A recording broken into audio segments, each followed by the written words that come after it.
Madali po kasing sumigaw na bumaba sa pwesto. Pero kung papaano papalakarin at pamumunuan ang gobyernong ito kapag bumaba ang Pangulo, ano kaya ang kanila masasabi?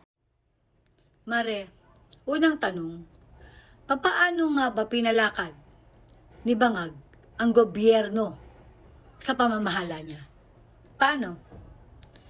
Bakit meron kang sinasabi na madaling isigaw na pababain? Pero kapag bumaba sa pwesto si Ngagva, papaano palalakarin ng Pilipinas?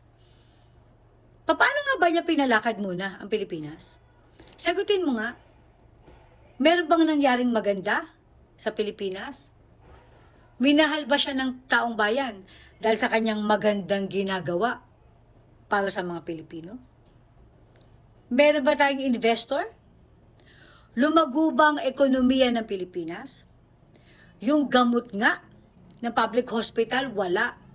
Hindi katulad ng panahon ni Pierre RD, 100 million monthly lang naman ang ibinibigay nito sa PGH.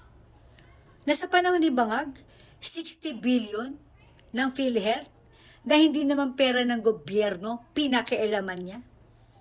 Tapos pinapasoli ng korte. Ang sabi niya, isusoli niya na daw. Pero hanggang ngayon, wala pa rin. Anong proyekto meron si Bangag at bakit kami kailangan manghinayang sa pagbaba niya sa pwesto? Ano bang magandang ginawa niya para sa bayan? Natuwa ba ang mga Pilipino sa kanya? Ano bang araw-araw na diskusyon sa Pilipinas? Ano bang araw-araw na pinag-uusapan? Di ba puro nakawan?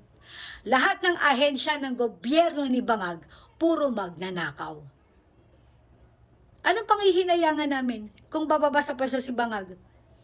Bukod sa pagiging adik nito na inamin na mismo na kanyang ate na ikaw naman nasampid sa pamilyang ito, panay ang chika mo na walang basyan. Taina mo, hindi ka parte ng pamilya, wala kang alam. Diba? Anong merong palakat si Bangag na panghihinayangan namin? Alam mo bang mas aangat ang Pilipinas kung bababa na siya sa pwesto? Pero dahil nga makapalang muka ng adik na yan, hindi yan bababa. Alam naman niya at alam mo rin yan, Claire. Pag bumaba si Ngagva, daming kasong naharapin yan at kasama ka malamang sa mga kakasuhan dahil sa mga kawalang hiyaan mo. Sabi sa iyo yung asawa mo, wala kasing trabaho daw eh. Kaya wala siyang bayag na awatin ka sa kasamaan na ginagawa mo. Kasi kung ako yung asawa mo, tas meron akong trabaho, putang inakakalad ka rin kita pa uwi.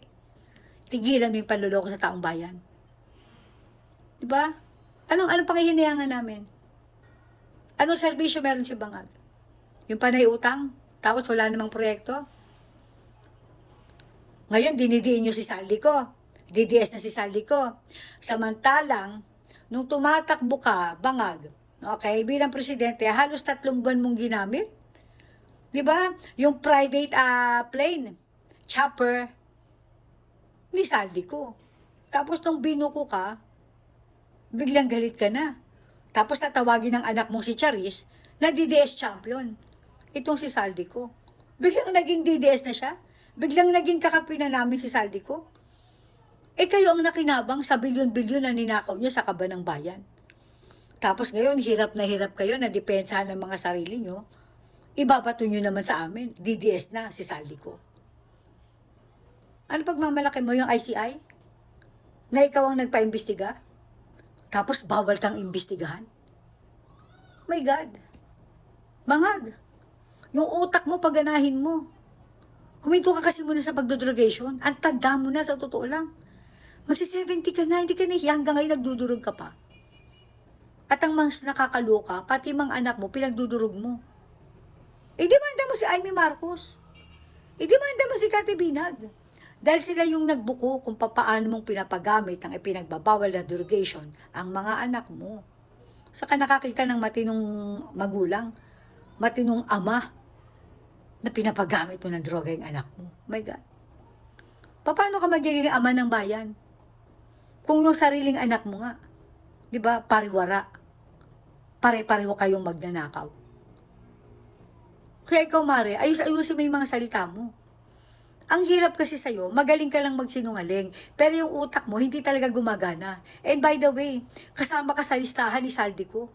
Isa ka rin sa nakikinabang doon sa kwarta na ipinadadala, okay, ni Saldico dito sa magpinsang si Martin at saka si Ngagva. Di ba, come on? Mare, gumamit ka ng utak mo. Di ba? Yung asawa mo kasi pagtrabahuhin mo, para naman inaawat ka, magkaroon ng bayag na awatin ka sa lahat ng mga kasamaan mo. Sobrang kapal naman ng mga mukha mo. Sobrang kapal naman ng mukha mo. Madaling isigaw na bumaba, pero pag bumaba, sino magpapalakad ng gobyerno? Putang ina, hindi nyo pinapalakad ng gobyerno.